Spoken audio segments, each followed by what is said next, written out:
Buongiorno, buongiorno, in diretta con Focus TG. Ci collegheremo con Trieste tra poco per una tragedia familiare. Una donna ha sgozzato il figlio di 9 anni, è una madre in cure psichiatriche. Ci collegheremo con la nostra inviata a Muggia, Laura Buccarella. Ma partiamo dai furti, perché i ladri continuano a colpire in tutte le nostre province. Andiamo da Monica Smiderle a Tezze sul Brenta. A te, Monica.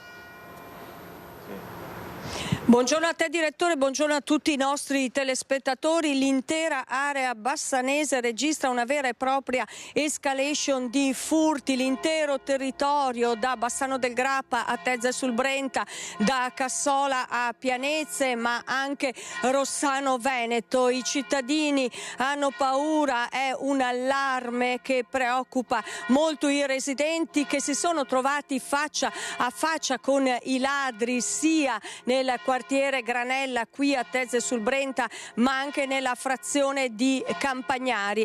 Prima di sentire il sindaco, io chiederei alla regia di proporci il servizio con le voci proprio dei cittadini. Tezze sul Brenta, via Los, via Volta, via Primo Maggio, Rossano Veneto, Cassola, ma anche Bassano e Pianezze. Cresce l'allarme per l'escalation di furti che si registra nel Bassanese, un bollettino di guerra e la gente è preoccupata ed esasperata. Ieri sera i ladri sono stati visti e messi in fuga dai residenti di via Volta. Erano qua nell'angolo della vicina, sono saltati fuori e la suocera se l'è trovata davanti. Ecco, una persona però ha detto che sono passati poi con una macchina ed erano in 3.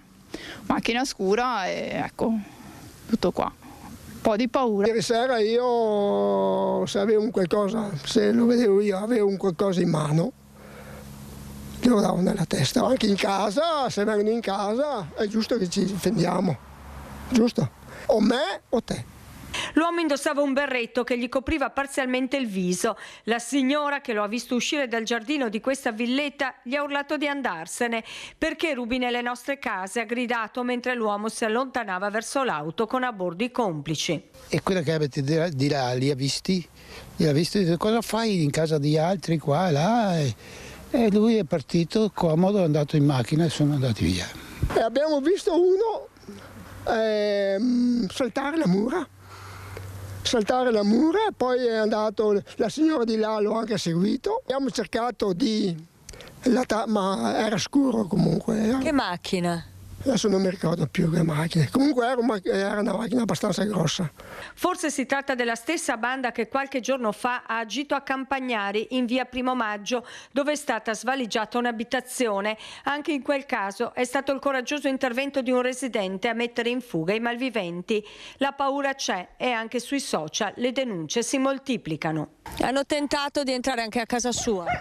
Penso di sì, ho sentito un rumore come di un seghetto, no, che tagliava, e ho aperto la porta interna e dopo forse è scappato. I ladri colpiscono soprattutto nella fascia oraria tra le 5 e le 7 di sera. È importante segnalare alle forze dell'ordine persone e macchine sospette. Così 4 chiudo tutto perché puoi arrivare a qualsiasi momento. Anche se ti sei dentro, se ha paura e basta. Questi dunque i racconti, queste le voci dei cittadini di Tezze. Abbiamo sentito residenti che si trovano faccia a faccia con i ladri. Con noi c'è il sindaco Luigi Pellanda. Insomma, sindaco, c'è davvero paura e anche cittadini coraggiosi che mettono in fuga i ladri. Sì, in questo ultimo periodo il nostro territorio è stato veramente colpito da questi furti, come avete documentato anche voi. I cittadini sono preoccupati, sono fortemente preoccupati perché si trovano di fronte a delle persone che sono spregiudicate, pronte a tutto e sembra che siano certi di non subire nessuna colpa, nessuna conseguenza, e quindi entrano di giorno, di mattina, di pomeriggio. Ecco, quindi siamo veramente preoccupati. Il nostro territorio è molto esteso. abbiamo attivato il controllo di vicinato, stiamo per concludere l'attivazione con la prefettura in un quartiere, invito i cittadini a farlo anche in altri quartieri, a mettersi a disposizione. Cosa devono fare? Devono essere le sentinelle sul territorio, segnalare, avvisare, lo stanno già facendo sia sui social ma anche e soprattutto telefonando alla nostra polizia locale e anche a me personalmente e anche agli altri amministratori. Dunque cittadini sentinelle, cittadini che sono invitati a fare segnalazioni per la presenza di persone o macchine sospette per essere proprio in prima linea, se vogliamo, nell'aiuto alle forze dell'ordine per arrivare ad acciuffare i ladri. Noi sempre a Tezze abbiamo raccolto anche la testimonianza di una signora che ha subito un furto e che racconta proprio il malessere che lei è rimasto dentro. Sentiamola. Hanno portato via ricordi affettivi perché hanno portato via le catenine e le fedi della mamma che in questo momento è ricoverata in ospedale, quindi solo quello, e poi loro hanno devastato le camere e sono entrati solo in camera. C'era la busta con scritto geriatria che mi avevano dato dei ricordi dell'oro che la mamma indossava al momento del ricovero. Quella è la cosa che, devo essere sincera, fa più male. Poi il resto abbiamo lavato, abbiamo sistemato, ma insomma sì. Da dove sono entrati? Sono entrati dalla finestra del bagno, era chiusa, però hanno tirato sulla serranda e hanno dato una spinta al vetro. Hanno tentato di forzare anche un'altra finestra, ma non ci sono riusciti. Voi eravate via in quel momento? Eravamo via, eravamo in visita all'ospedale. Fa male?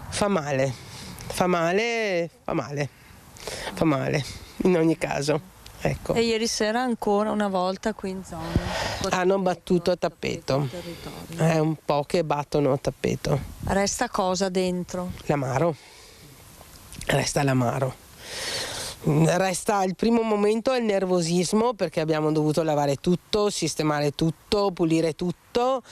Resta il fatto dell'invasione della mia privacy perché la camera credo sia il luogo più privato di chiunque e quindi resta l'amaro. Poi le dico, le uniche due cose che hanno portato via erano ricordi affettivi, non avevano un gran valore. Questa dunque è l'amarezza di questa signora che ha subito il furto degli oggetti d'oro della mamma ricoverata. Sindaco, chiudiamo il collegamento con un appello ai cittadini, fatevi avanti per il controllo di vicinato. Segnalate alle forze dell'ordine, segnalate a noi e soprattutto fatevi avanti nei quartieri dove non è stato ancora attivato per il controllo di vicinato, perché credo che anche questo sia di aiuto. Non si tratta di fare ronde, si tratta semplicemente di essere attenti a qualsiasi cosa sospetta e di segnalare per dare una mano alle forze dell'ordine ad intervenire in maniera veloce e per poter rendere il loro lavoro più proficuo.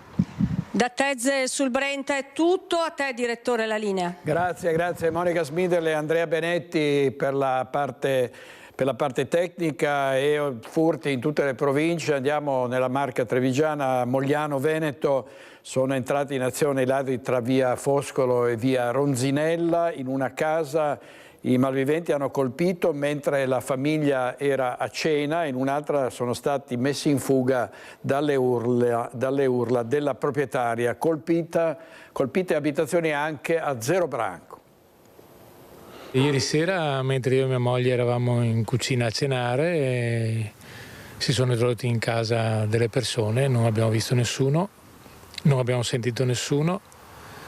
E poi quando siamo saliti per andare in bagno abbiamo visto le camere illuminate e tutto distribuito sui letti per terra e quindi abbiamo capito.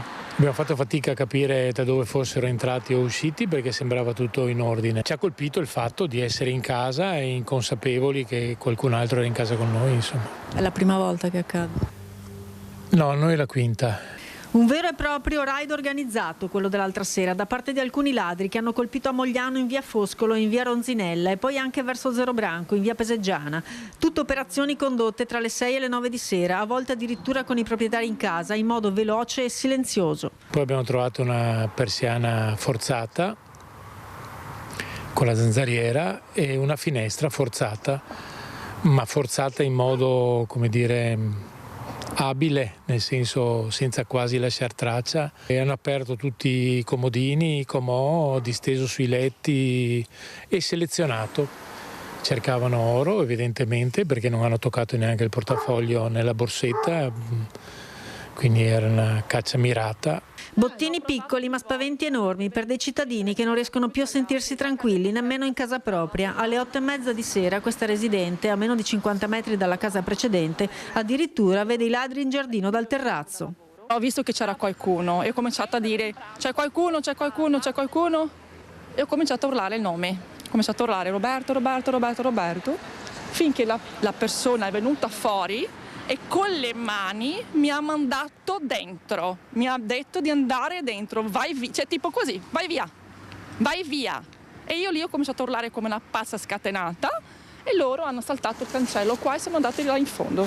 Sono scappati, erano 2 uomini, passamontagna, guanti, uno aveva un giubbotto nero, l'altro giubbotto era più chiaro, un grande spavento. Qualche isolato ancora più in là, in via Foscolo, una signora anziana, sempre tra le 6 e le 9, si trova i ladri davanti agli occhi, urla dallo spavento, ma per fortuna non ha conseguenze, solo qualche gioiello rubato.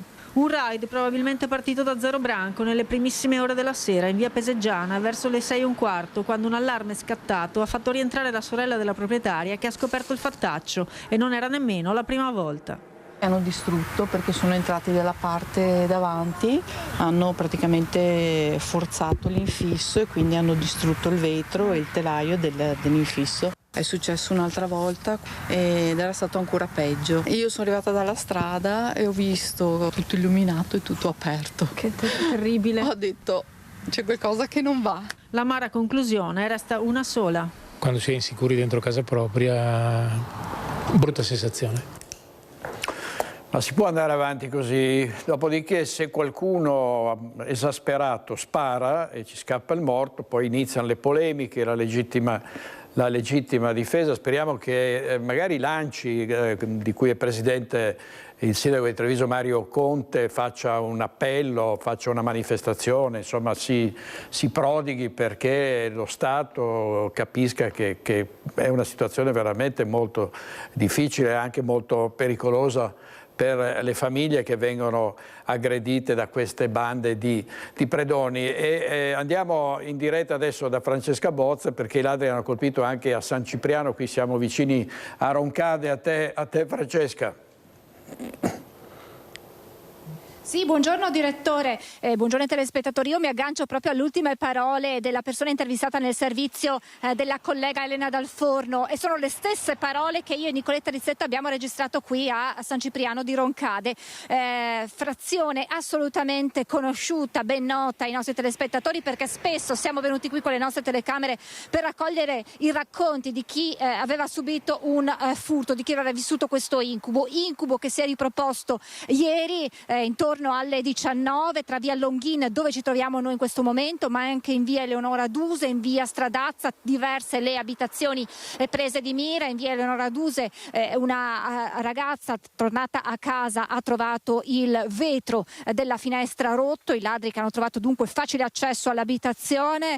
E poi in via Longhin, vicino nei pressi della cantina Nardi, diverse le abitazioni prese di mira. E pensati direttore che in un caso, ce l'hanno raccontato i diretti interessati, i ladri hanno tentato di entrare per l'ennesima volta, è la quinta volta nel giro di pochissimi mesi, in un'abitazione che è disabitata da qualche tempo.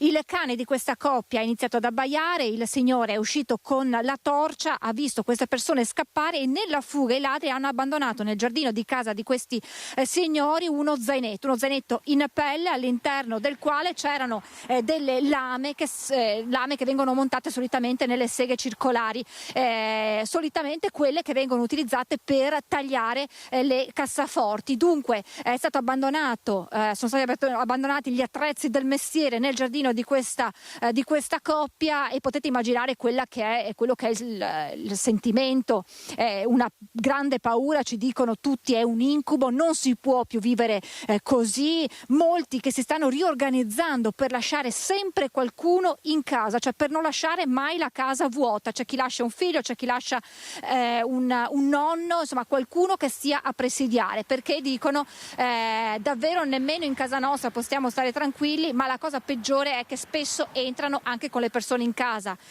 Quello che è successo qui in via Longhin, i due signori che hanno poi trovato lo zaino erano in casa in quel momento, avevano le luci accese, e nonostante questo, nemmeno questo è più un deterrente per i ladri che entrano anche con le persone all'interno, non hanno più davvero paura di nulla. Ci si organizza tra vicini, io guardo la tua casa, tu guardi la mia mentre non ci sono, però sicuramente così dicono non è più possibile vivere, è un incubo e qualcuno deve fare qualcosa. Abbiamo raggiunto telefonicamente il sindaco Donadel, sindaco di Roncade, che è al convegno ANCI, tu ne hai fatto adesso riferimento, direttore, e diceva: ne siamo ben consapevoli che è davvero un problema che tocca da vicino le persone, ma noi tutti gli strumenti che possiamo e che abbiamo a disposizione li abbiamo messi sul tavolo, più di così non possiamo fare. Dunque quello che risuona ogni volta che noi avviciniamo il microfono è serve una certezza della pena. Chi viene trovato a rubare deve stare in carcere e deve sapere che il suo gesto viene punito con una pena severa. Questo il clima che si respira qui a San Cipriano di Roncade con Nicoletta Rizzetto. Ti restituisco la linea. Grazie molte Francesca Bozza, la nostra inviata con Nicoletta Rizzetto. Adesso andiamo a Padova per un macabro ritrovamento proprio nel centro della città. È stato trovato morto un clochard 58enne. Andiamo da Marta Zatta e da Federico Cibotto. A te Marta. Sì, buongiorno ai nostri telespettatori. Ci troviamo in piazza De Gasperi, dove è stata fatta appunto questa tragica scoperta, una morte in solitaria. David, un uomo di 58 anni, originario di Schio, ma da diversi anni in realtà a Padova, che viveva lungo la strada. È stato trovato appunto senza vita, ancora nel suo sacco a pelo da Arianna Baldi, volontaria della comunità di Sant'Egidio, che si occupano di prestare insomma aiuto alle persone in difficoltà. È stata proprio lei che nel tragitto andando a lavoro ha fatto questa tragica scoperta. Arianna, tu lo conoscevi molto bene David, vero? Sì, io lo conoscevo bene, tutta la comunità di Padova lo conosceva bene, era una persona che aveva sempre molta voglia di parlare, di fare amicizia, sia facendo il servizio in strada la sera, che facciamo 3 sere a settimana, sia nelle occasioni dei pranzi, delle cene con altri amici, amiche senza dimora. Aveva sempre voglia di fermarsi a chiacchierare, di raccontarsi, anche se aveva dei modi un po' burberi, però insomma tutti volevamo bene a David. E appunto insomma hai fatto proprio tu questa tragica scoperta mentre stavi andando a lavoro. Sì, è stata una scoperta davvero tragica. Appunto io mi sono fermata perché l'ho visto ancora nel suo sacco a pelo e mi è sembrato strano, visto l'orario, che ancora non si fosse alzato. Sapevamo che negli ultimi tempi era stato poco bene, che era indebolito, e mi sono avvicinata e l'ho trovato senza vita. Ecco, questo diciamo che anche il periodo del freddo aumentano i rischi insomma per le persone che vivono in strada, ma voi come comunità di Sant'Egidio aiutate queste persone?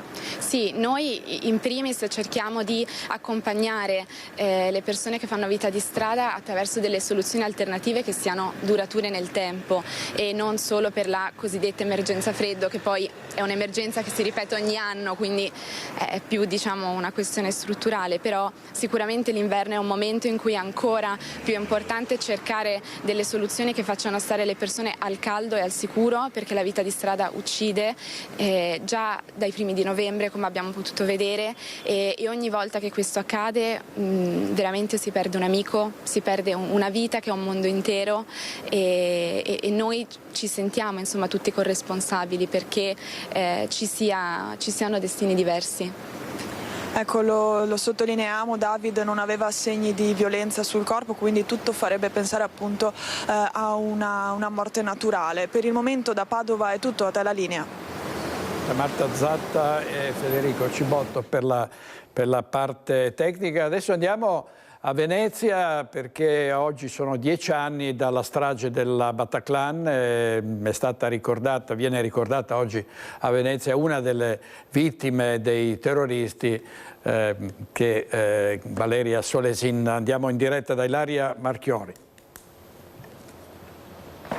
Sì, buongiorno direttore, buongiorno ai nostri telespettatori. Una strage che portò a 130 vittime, tra cui appunto, come ha anticipato, Valeria Solesin. Vi voglio proprio far vedere, a 10 anni dalla strage del Bataclan, oggi sul ponte che fu dedicato a Valeria Solesin circa un anno e mezzo dopo la sua morte, c'è questo striscione del Comune di Venezia con scritto "Ciao Valeria", proprio per ricordarla. Tra l'altro vi ricordo che in sua memoria sono state intitolate anche aule universitarie e appunto questo ponte di San Giobbe, e domani mattina alle 9:30 ci sarà proprio una commemorazione d'intesa tra il Comune e la famiglia. Ci sarà il fratello di Valeria, Dario Solesin, qui proprio per ricordarla. Qui insieme a noi c'è appunto uno degli assessori del Comune di Venezia, Paola Marra, che ricorda bene quel giorno. Ne stavamo parlando proprio poco fa prima di collegarci, il giorno del funerale, il giorno della fiaccolata in piazza San Marco,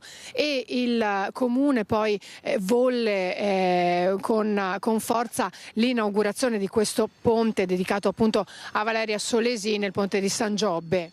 Sì, chiaramente. Oggi è una giornata di ricordo, è una giornata di rimpianti anche molto per questa giovane ricercatrice che fu barbaramente trucidata nella strage del Bataclan. È insediata da poco, mi ricordo perfettamente dove appresi la notizia perché seguivo la diretta TV su Sky. E poi fu tutto un cercare nello shock di rendere più giustizia possibile a questa morte ingiusta. Ricordiamo anche che noi abbiamo, di concerto con la famiglia, abbiamo istituito una camera ardente nell'androne di Calo Redan, poi quella fiaccolata, silenziosa ma carica di sentimento, carica di dolore in piazza San Marco, e poi i funerali di Stato col Presidente della Repubblica. Chiaro, non credo che sia mai possibile parlare con semplicità di una cosa del genere, perché per dei genitori e per dei fratelli perdere una figlia e una sorella è qualcosa di impensabile, e ancora di più trucidata, uccisa, una ricercatrice che aveva una vita davanti, che stava studiando la condizione femminile, che ovviamente apparteneva alla nostra comunità Ca' Foscarina. Dico nostra perché anch'io ho fatto l'Università Ca' Foscari. Il Comune di Venezia l'ha ricordata anche con l'intitolazione di una tribuna allo Stadio Penso, e diciamo che non vorremmo più cose di questo tipo. Il mondo ha bisogno di pace, però sembra sempre lontana. Venezia ricorda Valeria, sarà con Valeria per sempre e la ricorderà per sempre, perché forse è stato anche per noi un po' un 11 settembre che ci ha colpito i cuori dei cittadini. È una vita giovane stroncata, una vita giovane veneziana stroncata in questa maniera, ha lasciato tutti di sasso. Veramente ricordo San Marco con una fiaccolata veramente carica di sentimento, di dolore, ma non di dolore silenzioso, non un dolore urlato. Queste candele accese in quella notte di novembre scura hanno significato hanno voluto cercare di dare speranza, come durante il funerale civile laico ha cercato di darci il Presidente Mattarella, sempre molto, con parole sempre molto toccanti e sempre molto presente. Certo, purtroppo la ricordiamo tutti, quella fiaccolata in piazza San Marco, perché come diceva lei fu molto toccante. Ricordo che domani mattina qui alle 9:30 ci sarà proprio una commemorazione, cui presenzierà il sindaco di Venezia Luigi Brugnaro e il fratello di Valeria Solesin, Dario. Io ringrazio l'assessore Marqui, da Venezia è tutto, restituisco la linea allo studio. Grazie molte, grazie Ilaria Marchiori e a Sandro Ponchio. E adesso noi andiamo a Muggia, a pochi chilometri da Trieste, perché c'è stata una tragedia, una madre in cura psichiatrica separata dal marito, ha ucciso il figlio di 9 anni, ci racconta tutti i particolari la nostra inviata Laura Bucarella. A te Laura. Buongiorno Luigi, grazie della linea. Sì, ci troviamo in piazza a Muggia, in piazza Marconi, in pieno centro, dove si trova l'abitazione della donna che ieri sera ha ucciso il figlio di 9 anni, un bambino molto conosciuto qui nella cittadina di Muggia, perché frequentava la scuola, giocava a calcio e fra poco avrebbe anche fatto la prima comunione e fra poco sentiremo anche la voce del parroco Don Andrea Destradi, che conosceva appunto bene la vittima, la piccola vittima di questa immane tragedia che ha colpito duramente e ha sconvolto la piccola cittadina di Muggia. Questi fatti, allora, la madre 55enne di origine ucraina ha ucciso appunto ieri sera con un coltello da cucina, con un taglio alla gola, il bambino di 9 anni e poi ha tentato di suicidarsi. L'ex marito, dalla quale appunto era separata ed era in corso una causa insomma un po' difficile di separazione, come purtroppo spesso accade, il marito è stato allertato le forze dell'ordine perché non riusciva a mettersi in contatto con l'ex moglie per riavere appunto con sé il bambino. Infatti il bambino era proprio affidato a lui. Allertate le forze dell'ordine, sono riuscite ad entrare dalla finestra all'ultimo piano dell'edificio che state vedendo nelle immagini di Gianluca Valenta e hanno trovato appunto purtroppo il bambino già morto e la donna in forte stato di shock che aveva appunto tentato di suicidarsi. La donna ora si trova in stato di fermo da parte della Polizia di Stato di Muggia e questi sono i fatti, la dinamica già chiara nella sua drammaticità. Siamo anche in compagnia del parroco della chiesa, che insiste proprio sulla piazza della parrocchia di Muggia, Don Andrea Destradi, che conosceva, come vi dicevo, molto bene il bambino che è stato ucciso dalla mamma. Sì, una tragedia che colpisce il cuore, la nostra comunità muggesana, per più motivi. Uno, perché riguarda un bambino e nella nostra mentalità così non esiste una mamma che uccide un figlio, anche se poi queste cose poi accadono e ci lasciano sempre sgomenti. E poi perché è accaduta qui in piazza, proprio nel cuore della città. Oggi viviamo questo contrasto tra i preparativi per la festa di San Martino e questa immane tragedia che ci ha toccati. Quindi c'è il dolore di una famiglia, ma è tutta la comunità che è scossa. C'è stato il minuto di silenzio poco fa, eravamo tutti pietrificati, oserei dire, come le pietre che si affacciano su questa piazza. È una situazione che io conoscevo come tesa da molto tempo, ecco, da sempre, da quando è nato il bimbo praticamente, e tanto che poi si è arrivati appunto a questa separazione. Ecco, io più volte ho incontrato il padre, più volte ho incontrato anche la madre, sempre separatamente per motivi diversi. Il padre veniva più a parlare con me della situazione della famiglia, della fatica, ecco, mentre la mamma veniva sempre così a cercare un aiuto di tipo abitativo o di tipo lavorativo, però mi rendevo conto che era un aiuto che eccedeva le nostre possibilità come parrocchia, ecco, e che c'era invece più bisogno di un aiuto di altro tipo, di aiuto psicologico, medico, competente, ecco, no? Però lei di fronte a queste mie così attenzioni in questa direzione qua, di invitarla ad andare dai medici, era sempre piuttosto recalcitrante, ecco, per cui è un gesto che è maturato molto lentamente. Sì, si parla di raptus di solito, ma no. Secondo lei non è andata così? Un ricordo davvero, tutti si sono stretti attorno al ricordo di questo piccolo bambino a solo 9 anni? Sì, un bambino di 9 anni, io sabato sera l'ho visto a messa col papà a Muggia Vecchia, però non ci siamo neanche salutati alla fine della messa, quindi non ho colto nessun motivo più preoccupante del solito. È un bambino, credo che nella sua sensibilità estrema, anche forgiato da questa situazione di dolore e di sofferenza per un dramma familiare che viveva purtroppo veramente in mia persona, perché non mi sembrava che avessero una rete anche di amicizie intorno, ecco. Li vedevo sempre molto soli, ecco, a portare avanti questa vicenda, il papà e il bimbo, ecco, no? Quindi sì. Grazie Don Andrea Destradi per questa testimonianza, e c'è anche il sindaco di Muggia Paolo Polidori che subito si è mosso, insomma, per segnalare anche alle forze dell'ordine poi questa situazione. Allora sindaco, ecco, risentiamo anche le campane poco fa rintoccavano a lutto, c'è stata questa cerimonia di ricordo molto semplice, le bandiere a mezz'asta, il lutto cittadino da lei fortemente voluto. Sì, ovviamente nel massimo della sobrietà, ma anche per testimoniare e per far sentire la vicinanza di tutta la comunità, soprattutto al papà, che era legatissimo al figlio, ma anche compagni di classe e compagni di gioco, insomma, della squadra di calcio. Una comunità che si è stretta così, non solo qui in piazza, ma anche in tutte le scuole, quindi il minuto di silenzio è stato fatto anche in tutte le scuole.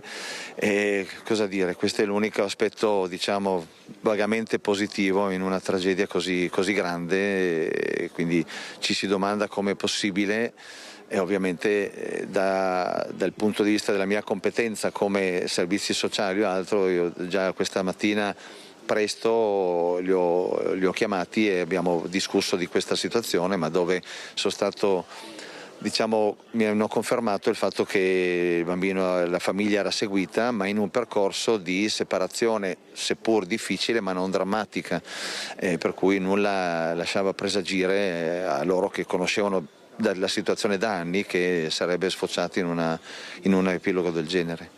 Grazie anche al sindaco Paolo Polidori, sindaco di Muggia. Questa dunque è la terribile vicenda che vi abbiamo raccontato, e per il momento da Muggia è tutto e vi restituisco la linea. Grazie molte a Laura Buccarella della nostra redazione di Trieste. Torniamo in Veneto, vediamo la storia di abusi sessuali su una 91enne, nei guai il suo badante, scoperto dalle telecamere installate dalla figlia.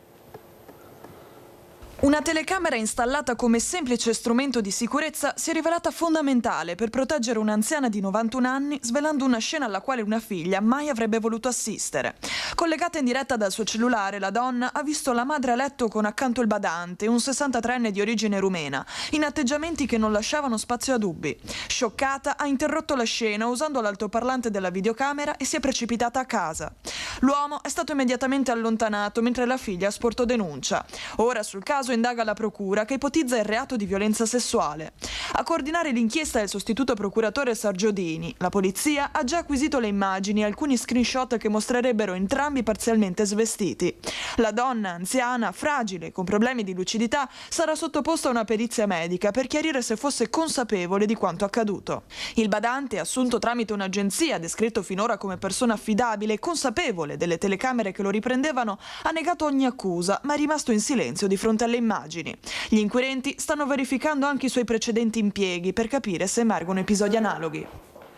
Oggi in regia Mattia Pizzaia e Tony Polo. Andiamo avanti con la cronaca sempre dal Veneto. Qui siamo a Montegrotto Terme per un caso di maltrattamenti in famiglia. Francesco Rattai. Picchiava l'anziana madre, perseguitava la sorella, vessandola, aveva trasformato in un incubo la vita delle due donne a causa della sua dipendenza da droga e alcol. Un uomo di Montegrotto Terme è stato arrestato dai carabinieri per il reato di maltrattamenti in famiglia e atti persecutori.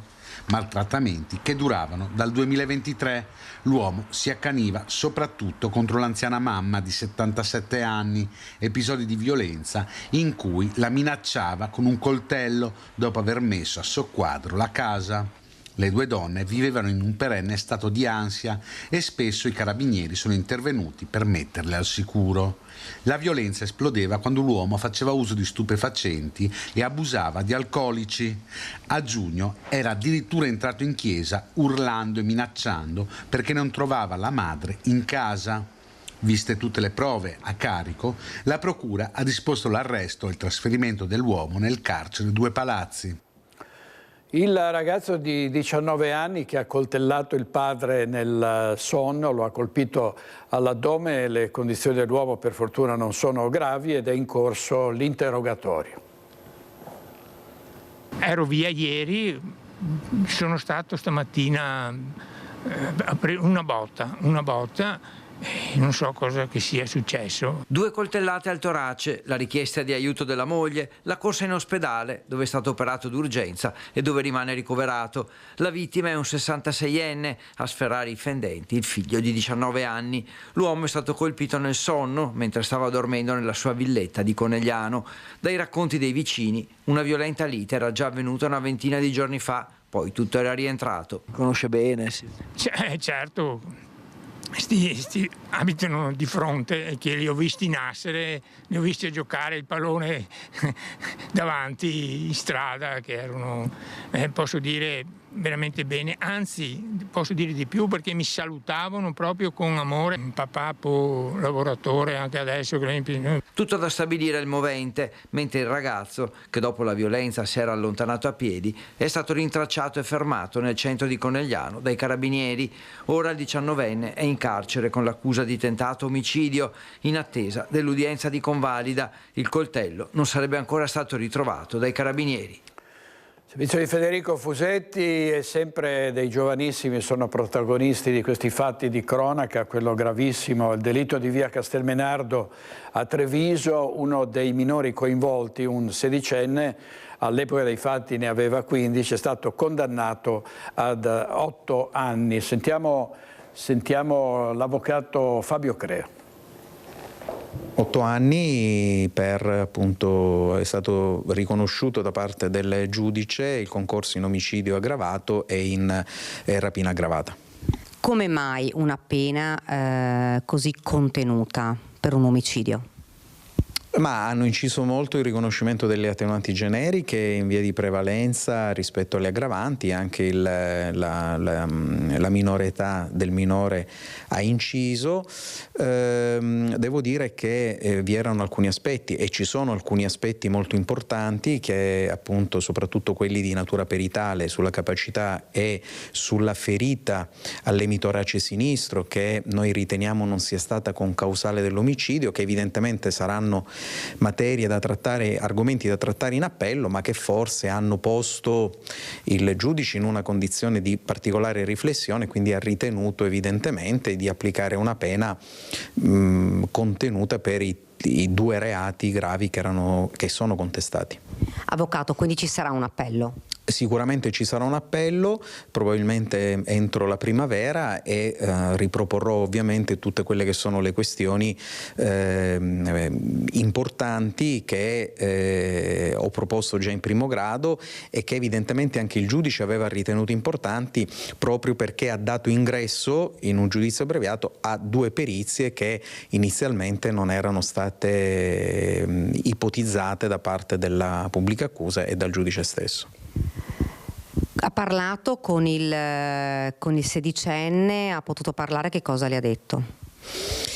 Ma devo dire che tecnicamente ovviamente non è molto, non è in grado di capire esattamente tutti gli aspetti tecnici, e sono tanti degli argomenti che sono posti davanti alla valutazione del giudice. quello che più concretamente lui percepisce è gli anni che sono stati rogati, pensava fossero già definitivi. Gli ho spiegato che la strada processuale è ancora lunga perché c'è il processo di appello ed eventualmente anche la Cassazione, quindi da qui al momento della definitività della sentenza passerà ancora tempo e valutazione di altri giudici. Lui ora dove si trova? Sempre in carcere a Santa Buona. E resta in carcere il 30enne albanese di Mestre che ha sparato 3 colpi a Mogliano dopo lo scontro a coltellate a 2 passi da un liceo. Il regolamento di conti è avvenuto per una donna. Sentiamo ancora Daniela Sizia. Rimane in carcere il 30enne albanese domiciliato a Mestre, pregiudicato e irregolare nel territorio nazionale, che armato di pistola lunedì scorso ha esploso 3 colpi di arma da fuoco a pochi passi dal liceo Oberto durante una violenta rissa. Nel corso dell'interrogatorio di garanzia non ha risposto alle domande del magistrato, ma ha rilasciato alcune dichiarazioni spontanee. Lui ha sostanzialmente spiegato il motivo per cui ha usato quell'arma a mero scopo difensivo dopo aver subito l'aggressione da parte di 4 soggetti, peraltro e non 3 come originariamente si era detto. Dal video si vede che sono 4 soggetti che aggredivano il mio assistito, lo zio e l'altro amico, e dice che nel momento in cui ha visto che appunto c'erano questi coltelli e che lo zio era stato gravemente accoltellato, ha deciso di prendere questa pistola, di tirarla fuori e sparare dei colpi. In ospedale lo zio del 30enne, operato la stessa notte dell'aggressione, e un amico che potrebbe essere dimesso nelle prossime ore e per il quale potrebbe scattare un fermo. Una rissa sanguinosa scoppiata verosimilmente per una donna. Nessun motivo legato alla droga, ci spiega il legale del 30enne. A fuggire dal luogo della violenza 4 connazionali. In un video è stato ripreso istante per istante il litigio finito nel sangue. Dal video emerge l'arrivo di tutti i soggetti coinvolti, che vengono ripresi anche in maniera assolutamente nitida.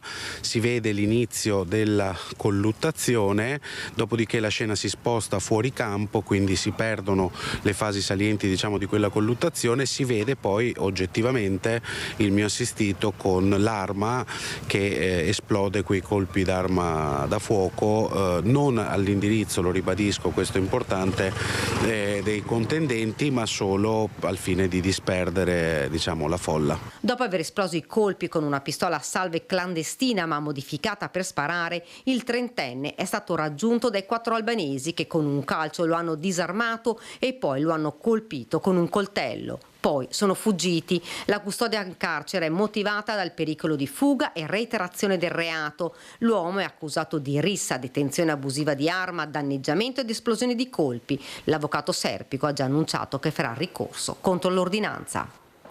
Servizio di Daniela Sizia del nord-est che è diventato un far west, perché anche a Udine una sparatoria tra bande rivali di etnie rom con diversi feriti. Sentiamo Francesco Pezzella.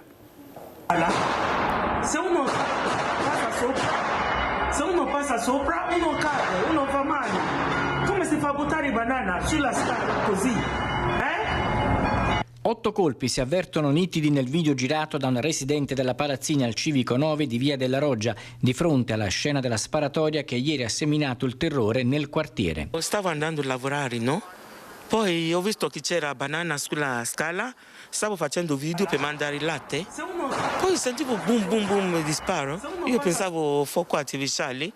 A terra ancora il sangue dei feriti, 4 in tutto. Le tracce coprono il vialetto fin quasi all'ingresso del portone della Palazzina al numero 5.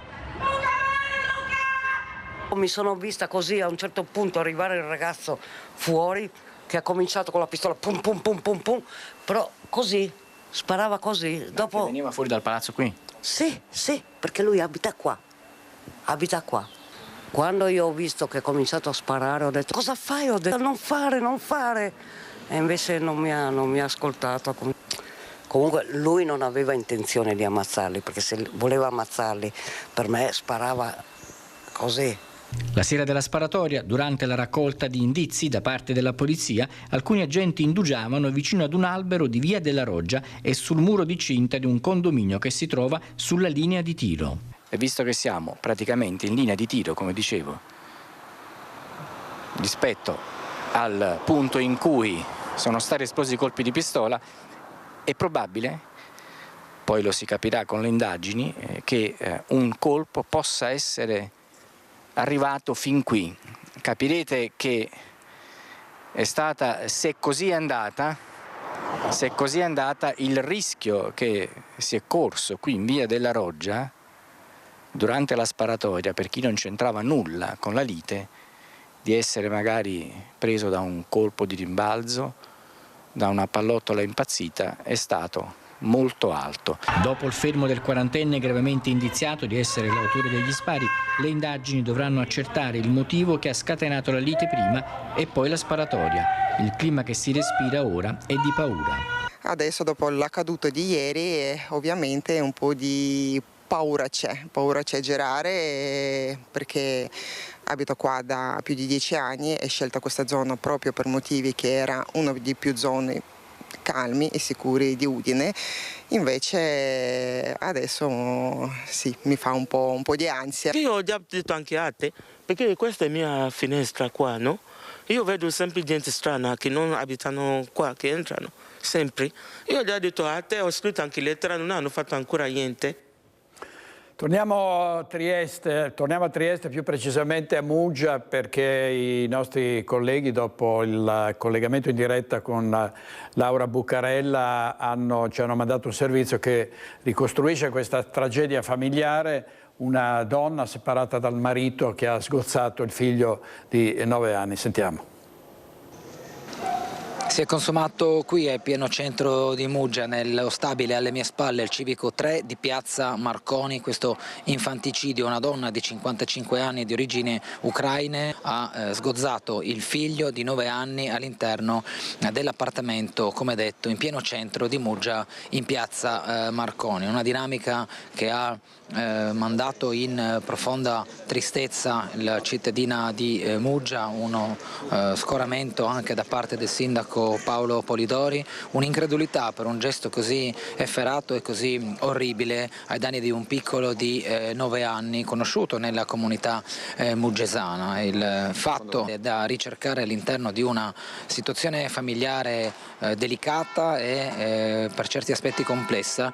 La donna era seguita dalle politiche sociali del comune di Muggia. L'allarme è scattato attorno alle 22 di ieri, quando il padre, un uomo triestino di 58 anni, non riuscendo a contattare né il figlio né la madre al momento della riconsegna prevista per le 21, ha chiesto l'intervento delle forze dell'ordine. Gli agenti delle volanti e del commissariato di Muggia, con l'aiuto dei vigili del fuoco, sono entrati nell'appartamento e hanno rinvenuto il corpo del bambino, che presentava ferite da arma da taglio al collo. La madre era in stato di shock e con tagli alle braccia. È stata soccorsa dai sanitari e portata all'ospedale di Cattinara. Le prime indagini, coordinate dal sostituto procuratore della Repubblica e condotte dalla squadra mobile con il supporto della polizia scientifica, hanno permesso di attribuire le responsabilità del gesto alla donna, che avrebbe tentato anche di togliersi la vita. Il nucleo familiare, come confermato dalla questura, era seguito da anni dai servizi sociali del comune di Muggia. Una storia di quelle che mai si penserebbe che finisse in questo modo. Avevo parlato subito stamattina, abbiamo già avuto una riunione con i servizi sociali e quindi una situazione seguita ma non drammatica, per cui anche loro sono rimasti assolutamente spiazzati da questo dramma. Purtroppo una tragedia che ovviamente toccherà tantissime persone. Adesso ho detto subito, visto che la notizia sta andando avanti a una velocità impressionante, ovviamente di cercare di tamponare con i compagni di classe, con gli insegnanti, con il papà, e quindi cerchiamo di stare vicini il più possibile a chi ha bisogno in questo momento. Il bambino viveva con il padre dopo la separazione dei genitori, ma frequentava regolarmente la madre secondo le disposizioni del tribunale. Oggi la donna si trova nella casa circondariale di Trieste in attesa delle successive valutazioni dell'autorità giudiziaria.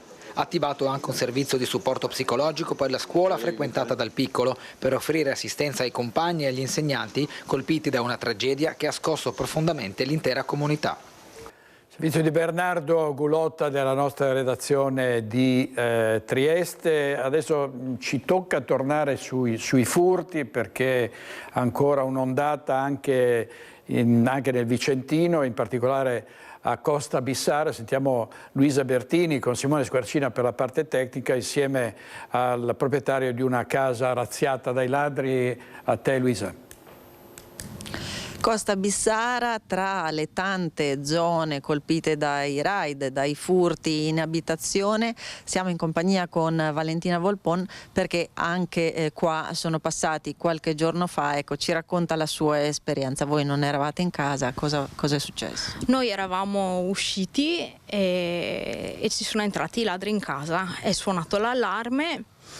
Per fortuna i nostri vicini che erano a casa e con cui abbiamo un buon rapporto sono stati allertati e li hanno messi in fuga, anche se ormai avevano già fatto razzia.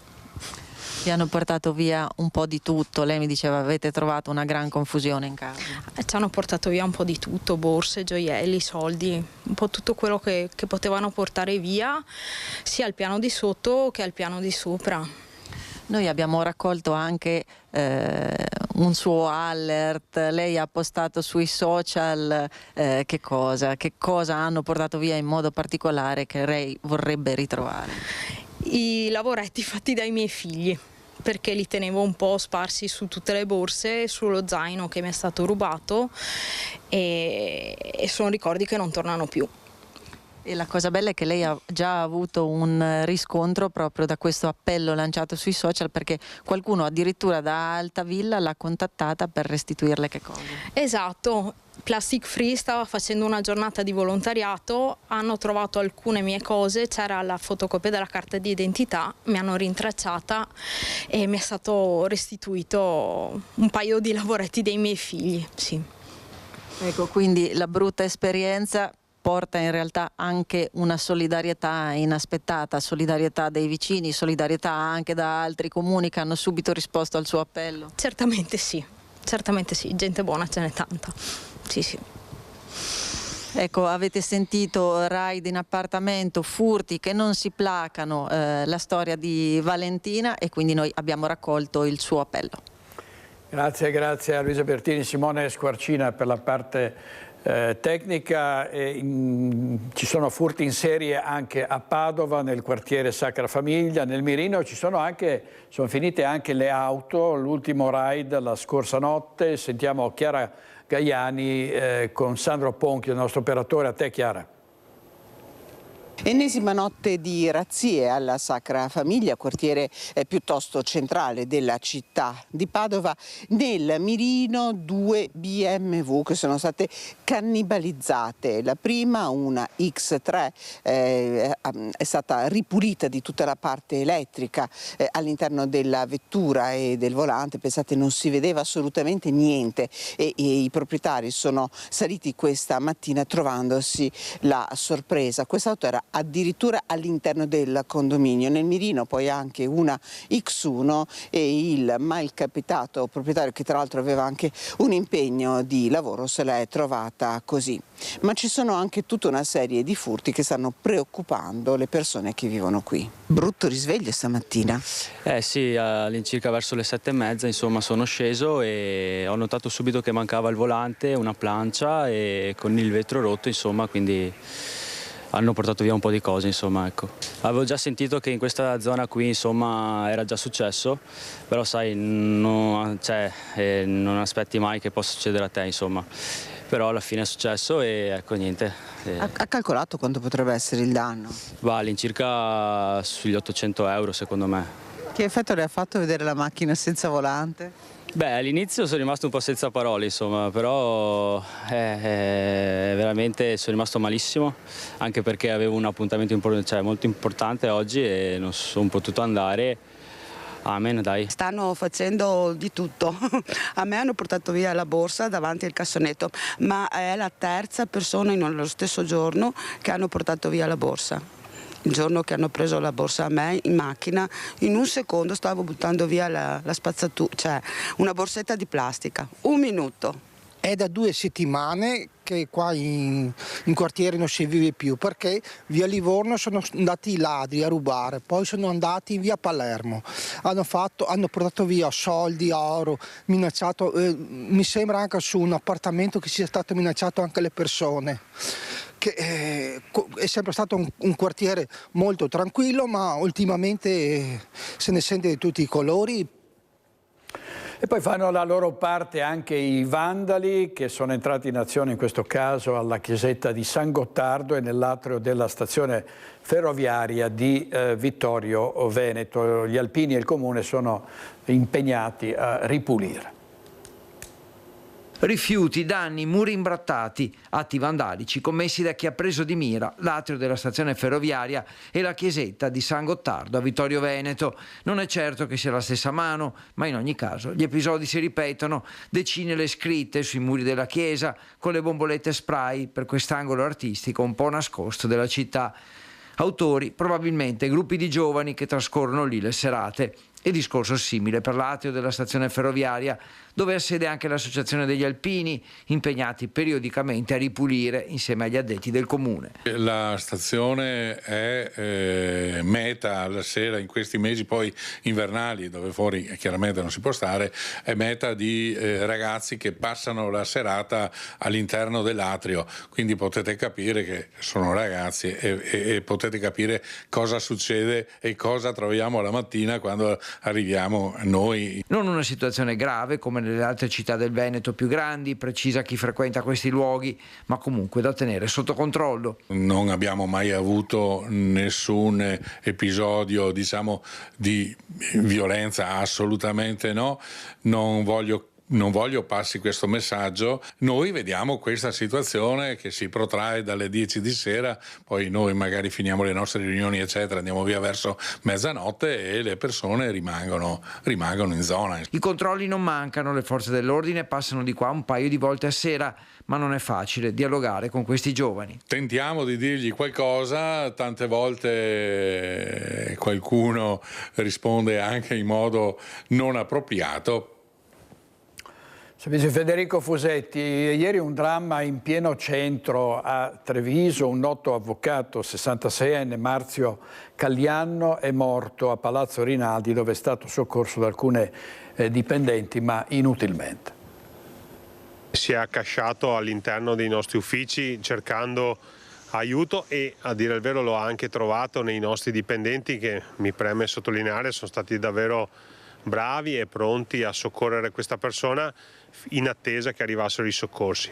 Si è tentato l'impossibile per salvare la vita a Marzio Callianno, ma per l'avvocato 66enne, molto noto a Treviso, non c'è stato nulla da fare, nemmeno l'intervento tempestivo degli operatori del SUEM 118 ha scongiurato il tragico epilogo. Sono le 12:30 in piazza Rinaldi, pare che il professionista si trovasse in sella alla sua bici quando ha accusato il malore che poi si è rivelato fatale. Mi sto sentendo male, le poche parole pronunciate ai dipendenti comunali del servizio anagrafe e stato civile, ufficio affacciato proprio sulla piazzetta. È qui che mentre un funzionario ha praticato il massaggio cardiaco, un suo collega ha allertato i soccorsi. C'è stata una risposta comunitaria che è risultata inutile alla fine, però pronta nelle competenze. In piazza Rinaldi, a supporto degli operatori e visto l'iniziale clamore, sono intervenute anche le volanti della polizia. Amante della musica classica e di Bach, Callianno, che non esercitava da un po' di tempo, era specializzato in diritto civile.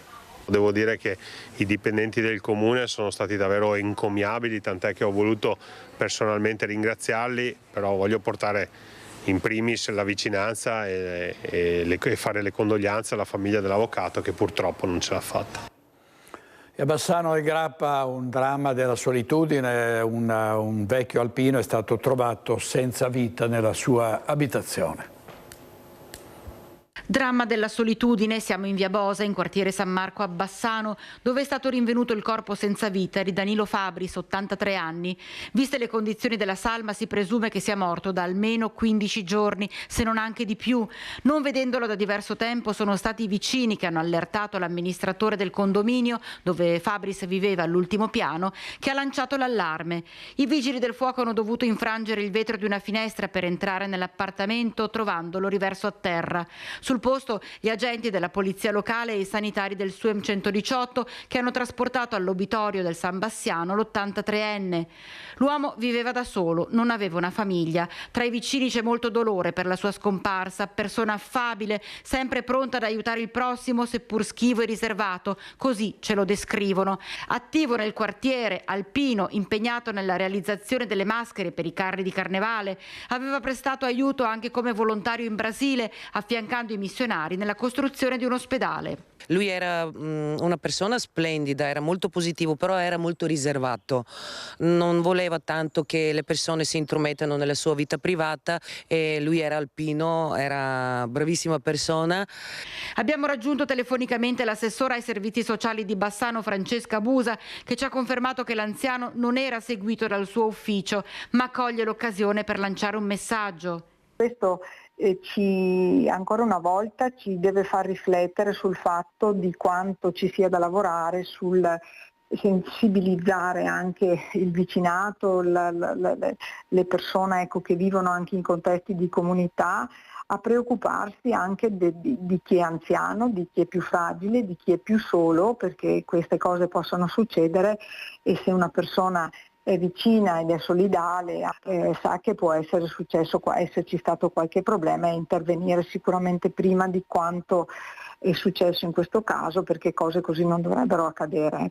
E infatti questo è un po' il rammarico della vicina di casa di Danilo Fabris. Lascia un grande vuoto, mi dispiace tanto che non siamo riusciti a aiutare di più, che forse se ne permetteva in qualche maniera seguire i suoi passi, la sua quotidianità, diciamo che forse non sarebbe successo così, però è andata. Servizi Vanessa Banzatto, andiamo adesso con i nostri registi Mattia Pizzaia e Tony Poli in pubblicità, torniamo subito, state con noi.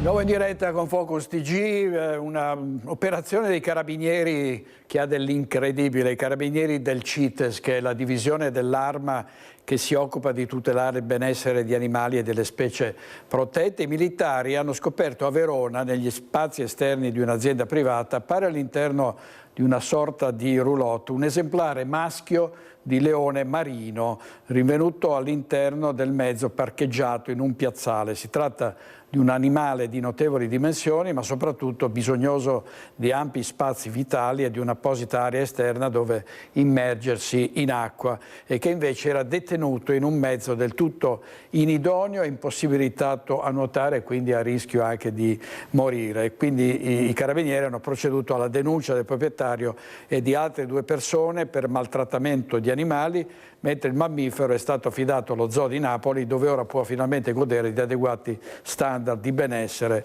e di vita. Andiamo alle Olimpiadi invernali di Cortina d'Ampezzo, Milano-Cortina, ultimi ritocchi per il villaggio olimpico che è a Fiames, nei pressi della Perla delle Dolomiti. C'è stato ieri lo stress test, vediamo. Dopo quello della pista di bob è il cantiere simbolo dell'Olimpiade Ampezzana, Fiames, a pochi chilometri dal centro di Cortina, ai piedi del Po Magagnon. Il villaggio olimpico entra nella fase finale. 1 chilometro e 300 metri di sviluppo, 377 casette, 1400 posti letto, è un villaggio frutto del design di Crippa, mi ha sorpreso molto, devo dirle, peraltro per la qualità. È composto poi inoltre dai building che ospiteranno la parte più sociale degli atleti. Veri e propri palazzi, cuore pulsante del villaggio olimpico, perché pulsante è la società degli atleti, che possono trovarvi anche 4 luoghi di culto differenti a seconda delle professioni religiose. La settimana scorsa, dopo mesi di lavoro, il sito ha superato il cosiddetto stress test sulle unità abitative, una verifica tecnica su impianti, climatizzazione e resistenza dei moduli prefabbricati. Abbiamo testato lo stress test delle casette, 377 è andato bene, quindi concluso con ottimi risultati, e peraltro devo dirle che mi ha anche sorpreso la qualità delle casette. Ora è in corso invece lo stress test dei building e ci vorrà qualche giorno per terminarlo. Al loro interno i moduli abitativi appaiono confortevoli, 2 posti letto, un bagno con ampia doccia, tutto realizzato secondo criteri di efficienza energetica e minimo impatto ambientale. Il 50% delle casette sono adeguate alle persone con disabilità, gli atleti con disabilità sono circa il 20%, questo vuol dire che anche gli altri atleti potranno beneficiare del design for all. Questo per me è un grosso risultato, perché abbiamo imparato lavorando per le persone con disabilità che è possibile migliorare gli spazi anche per gli altri. Un villaggio che si prepara ad accogliere il mondo, mentre Cortina si avvicina a grandi passi allo storico appuntamento a 5 cerchi. Così il commissario governativo Fabio Massimo Saldini al microfono di Tiziana Bolognani, e intanto a Ronco la nuova Eugenio Monti sta ospitando i test event delle specialità degli sport invernali di pista, cioè il bob, lo slittino e lo skeleton.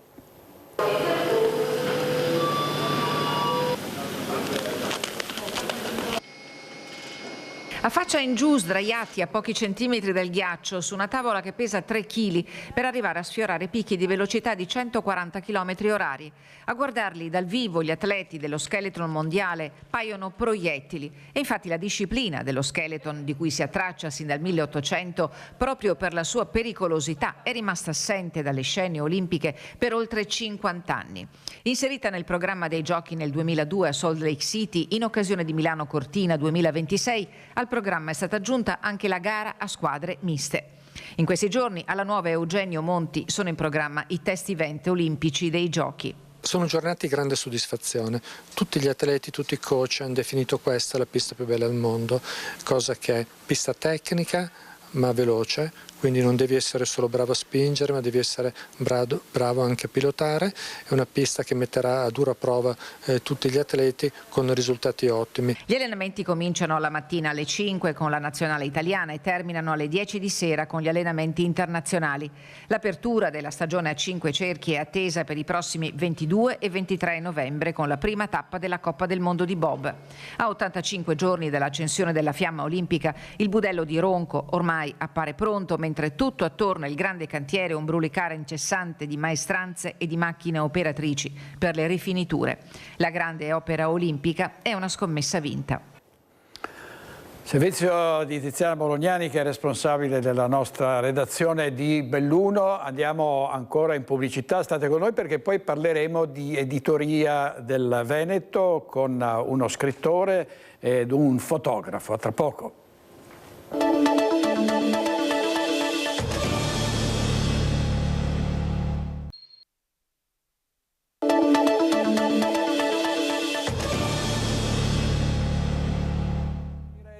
Con Focus TG, vi dicevo, parliamo anche di editoria, parliamo di scrittori, di giallisti in questo caso, di romanzieri, anche di fotografi con il professor Andrea Marion. Professore, grazie, bentornato a Focus. Il professor Marion insegna ingegneria idraulica all'Università di Padova, ma è al suo 4º romanzo, Oro Veneto. Oro Veneto è un giallo con protagonista il commissario Andrea Martoni, pubblicato da Piazza Editore, e poi Amerigo Vianello, fotografo, spessissimo ospite di Focus. Parleremo di un calendario, il 49esimo calendario. Il 49esimo. 49esimo. Sì. E anche questa, devo dire, è un'arte di cui non si parla molto, ma davvero i calendari vanno per la maggiore, sono molto apprezzati e richiedono un lavoro molto complicato e anche non è una passeggiata fare un calendario. Allora cominciamo da Oro Veneto di Andrea Marion, protagonista questo commissario che, professore, è un venetista e autonomista convinto, no? Certo, allora il protagonista si chiama Amedeo Martoni, in realtà scopriamo in uno dei romanzi che si chiamerebbe Marton, ma ai tempi del bisnonno all'anagrafe del comune qualcuno ha sbagliato, come accadeva, per cui è un veneto doc di famiglia. Io ho voluto attraverso questo personaggio raccontare il Veneto della mia generazione, del mio tempo. Ho sentito l'esigenza così, anche perché mancava. Ho scoperto poi attraverso l'editore Piazza che in effetti Amedeo Martoni diventa il primo protagonista letterario che abbia queste caratteristiche di rappresentare questa evidenza del nostro territorio, così sancita dal famoso referendum poi, e cioè di milioni di nostri concittadini che hanno e riscoprono e hanno riscoperto negli ultimi anni un'identità forte. Ecco, il messaggio che parte è quello di poter parlare di identità veneta anche in un modo diverso dal solito, cioè non parlando solo come è giusto per il resto fare, soprattutto in tempi di campagna elettorale, solo di skei, di denaro, ma anche di cultura, anche di storia. Il commissario Martoni in questo Oro Veneto scopre che tra i tanti tesori della terra veneta, che sono cose materiali, tra cui andiamo dal prosecco, il tiramisù, il radicchio, per passare poi alla ghiaia, molto, no? Di cui si parla molto, ci sono in realtà, c'è un tesoro che è racchiuso dentro la gente veneta. Quindi Oro Veneto è anche quello, diciamo, no? Oro Veneto va a esplorare appunto questo attraverso un giallo in cui la vittima è un vecchio amico del commissario Martoni e i flashback ci portano a dei dialoghi tra due veneti in cui uno è appassionato, convinto, militante, fonda insieme a una sindaca che incontra e diventa la sua amante un partito veneto che sfida il centrodestra e fa diventare la questione autonomista trasversale, no? Come che è un po' il limite anche, se volessimo approfondire, del tema autonomista, quello di essere una bandiera di parte piuttosto che avere una dimensione trasversale nella politica, insieme a questo invece, a quest'altro guru dell'ambiente, la vittima del giallo, che invece è un po' più scettico, è convinto che i veneti, per come sono e per la difficoltà che hanno a mettersi in gioco e a generare eroi, veri eroi, non meritino in fondo l'autonomia perché non se la sanno conquistare. È un tema che... molto così intrigante.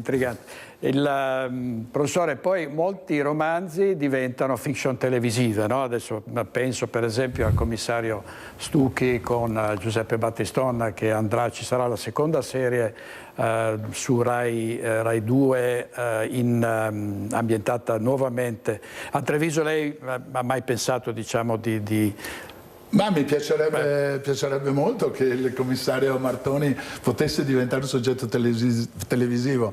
È anche scritto in modo che lo possa diventare, c'è della geopolitica, ci sono viaggi, varie parti del mondo nel cui viene coinvolto dall'Interpol. È un personaggio che si presterebbe molto alla riduzione televisiva e quindi chissà, perché no. Devo dire che la tradizione di genere ci porta ad incontrare dei commissari che sono tutti un po' politically correct, sono un po' tutti asettici, no? Pensavo a Montalbano, ma anche la tradizione di Nero Wolfe, Sherlock Holmes, non dicono mai nulla che non sia, come dire, no? Invece il mio commissario, un po' sulla traccia di quello che può essere Rocco Schiavone di altre serie televisive, mostra invece le sue passioni, le sue anche debolezze, e in questo e poi non fa mistero appunto di questa sua anima veneta profonda indignata per come è cresciuta, senza avere tutti gli strumenti che gli permettono invece di scoprire man mano che cresce la bellezza di una storia ricca di cose a lui ignote, e che è costretto a scoprire nella vita perché a scuola, per esempio, non se ne parla e molto spesso la cultura di massa non ne parla delle grandi cose che hanno appartenuto al Veneto. Per esempio il fatto che la Padova, la mia Padova, io da docente universitario vivo e insegno a Padova, la Padova del Cinquecento sotto la Serenissima era in realtà l'enclave della cultura e della libertà di pensiero, un po' come lo è diventato Berkeley, un'altra sede universitaria in cui ho studiato a lungo e che viene spesso riportata. È stato un po' l'enclave del free speech nel nostro secolo, nel secolo passato.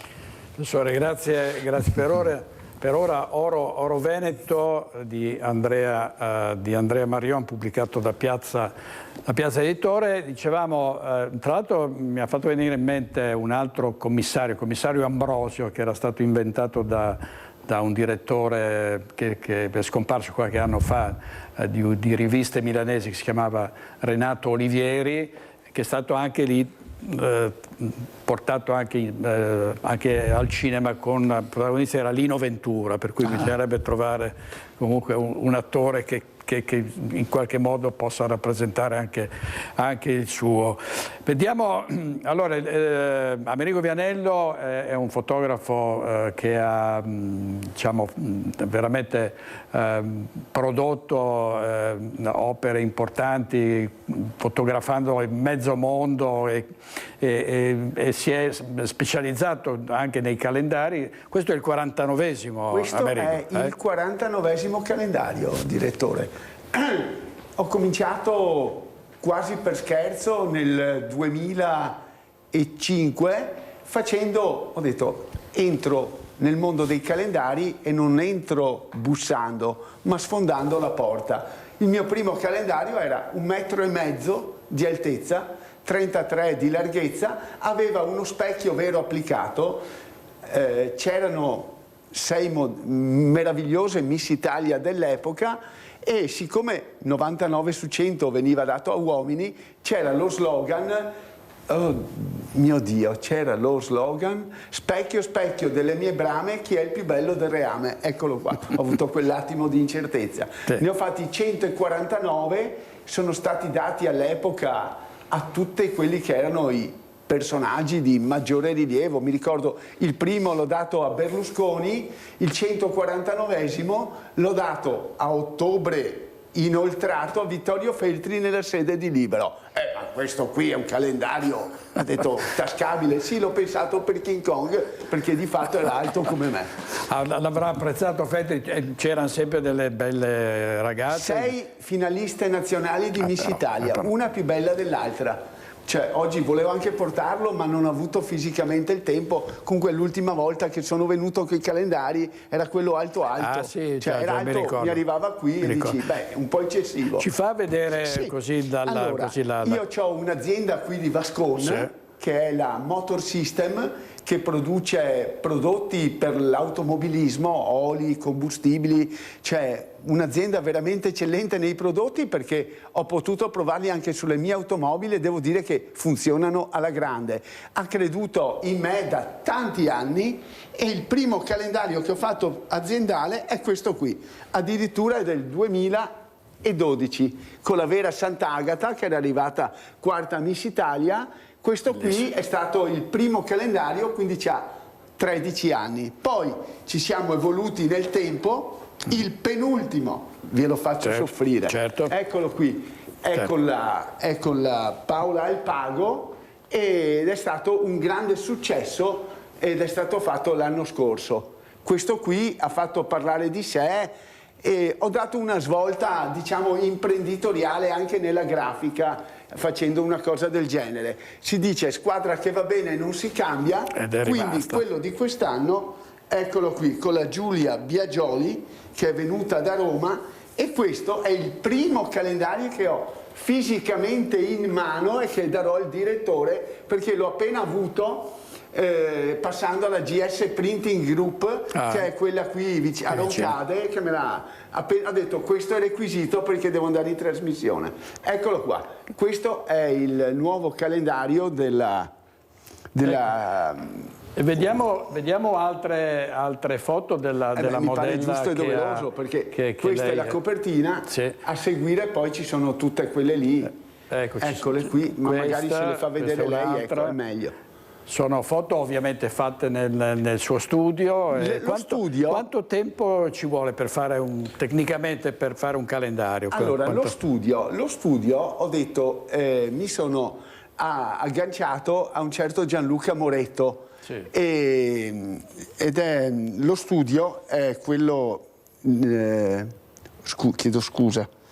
Eccola qua, qui c'è un'altra immagine. Ecco qua, lo studio si chiama Chalet Lumière, è uno studio di 350-400 metri quadri. Io le foto le avevo sempre fatte in vari studi, qui credo di aver trovato l'eccellenza, infatti mi ha seguito Gianluca nella realizzazione sia di questo che di quello dello scorso anno. E ci siamo trovati lì con la modella, è arrivata da Roma. Ci vogliono sempre 13 scatti e diciamo che abbiamo cominciato alle 10:30 della mattina finendo alle 4-4:30 del pomeriggio. E sono stati fatti 600 scatti circa, poi la scelta sulle 13 fotografie che è stata fatta dal cliente, ciao Stefano.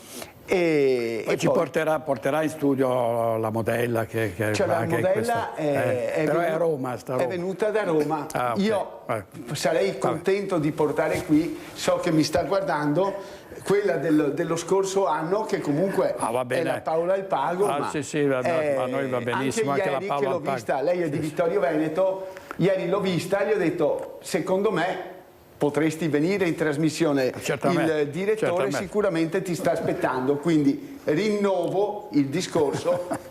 Paola, ti prego, facci felici, vieni qui che parliamo di te. Anche perché così gli ascolti salgono ulteriormente.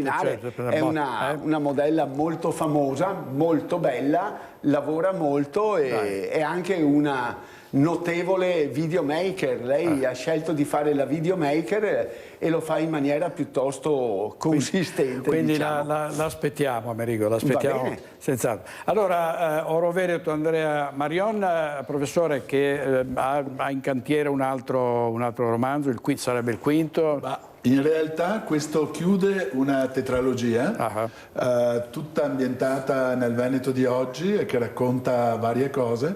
Devo dire che nel terzo libro, che si intitola In Virus Veritas, in cui il protagonista è un giovane vescovo che viene nominato a Vittorio Veneto, ma dopo un mese dalla nomina precipita dal castello di San Martino e diventa vittima del giallo. L'argomento è un po' quello del rapporto moderno con la grande finanza internazionale, soprattutto con i grandi poteri sovranazionali. C'è un passaggio nella sua trasmissione Focus, perché in un capitolo c'è il passaggio di un esponente politico veneto che viene a Focus e parla della necessità di mettere mano alla Costituzione un po' invecchiata. Onorati di far parte di questa storia, di essere stati citati. Grazie molte, professore. Dobbiamo chiudere perché siamo agli sgoccioli e tra l'altro abbiamo un collegamento con Lina Paronetto, è così. Allora c'è alle viste, proprio sta per essere inaugurata la mostra importantissima di Goldin, da Picasso a Van Gogh. Andiamo in diretta da Lina Paronetto. A te, Lina. Grazie direttore, sì, sappiamo che manca pochissimo tempo, ringraziamo anche Marco Goldin, giornata intensa, appena terminato il primo tour con le spiegazioni di Marco Goldin, curatore di questa mostra evento, ai giornalisti e al pubblico presente. Innanzitutto una mostra che appunto si intitola Da Picasso a Van Gogh, lei ha voluto spiegare il ragionamento che sta dietro a questa idea che ha portato in mostra. Sì, è un ragionamento molto semplice, cioè mettersi nella testa dei pittori che per dipingere il nuovo guardavano indietro. E quindi partiamo con gli ultimi pittori, quelli dell'astrazione americana del Novecento, e torniamo indietro fino agli impressionisti per far capire il percorso mentale di visione che i pittori stessi hanno fatto. Una mostra che il sindaco Conte ha detto porta Treviso alla ribalta culturale naturalmente regionale in vista anche del periodo olimpico che si avvicina. Sì, è importante ovviamente che questa mostra con così tanti capolavori qui dentro Santa Caterina faccia parte del programma olimpico, questo è molto bello, il programma culturale ovviamente. Però poi la mostra deve avere il suo corso naturalmente, noi iniziamo dopodomani ad aprire al pubblico e quindi siamo molto concentrati sul far venire la gente a vedere questa mostra. Sento una mostra di altissimo livello, dovesse esserci un dopo di collaborazione con il Comune di Treviso, lei diceva deve esserci altrettanta qualità. Ma questo sicuramente sì, insomma chi mi conosce ormai sono vecchio, quindi insomma, la qualità per me viene sempre al primo posto, quindi in questa occasione è stato possibile fare una mostra di questa natura e quindi per fare qualcosa d'altro serve sempre questa qualità, assolutamente. Grazie a Marco Goldin, opere ricordiamo che arrivano dal Museo di Toledo, quindi anche un'occasione più unica che rara per vedere questi capolavori. Con Michele Zanette, direttore, restituiamo la linea allo studio. Grazie molte Lina Paronetto e Michele Zanette, andremo ovviamente a vedere una mostra straordinaria a Treviso. Intanto saluto, grazie ancora Andrea Marion, professore, grazie, a presto. Grazie molte, Amerigo Vianello, grazie. Saluto a tutti e grazie. Grazie, a presto. Gli ospiti di questa sera a Focus, ovviamente in vista delle regionali, piena campagna elettorale, Riccardo Barbisan, Claudio Beltramello, Rossella Cendron, Valentina Dalla Corte, Gianluca Forcolin, Andrea Nardin, Franco Roccon e Silvia Susanna. Grazie a tutti, grazie ai nostri registi Mattia Pizzaia e Tony Pol. Ci vediamo stasera alle 21:15. Buona giornata.